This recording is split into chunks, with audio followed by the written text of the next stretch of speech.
Free Software Foundation's mission is to promote users' freedom to copy and redistribute and change software. Free software refers to freedom, not price. So the alternative to free software is proprietary software. Proprietary software that subjugates and divides the users. That's what's wrong about it. It's because it divides and subjugates people. It doesn't respect users' freedom. It doesn't allow users to be part of a community, and that's why it's wrong.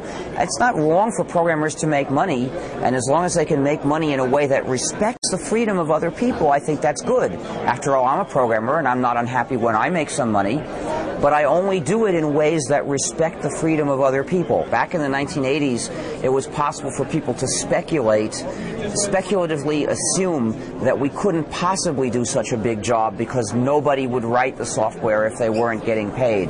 Well, now we know from experience that lots of people will work on free software even if they don't get paid, and at the same time, a number of people have found ways to get paid to write free software. So we've now shown that we can do very large jobs. We can produce a broad spectrum of software that is very high quality and that users like to use. Well, I think that the World Wide Web should eventually become the free encyclopedia of all knowledge, that it should have articles covering every topic that you'd want to have in an encyclopedia, and every one of these articles should be available for access at no charge, and that people should be permitted to redistribute them also, and also to quote any part of the article in a new article.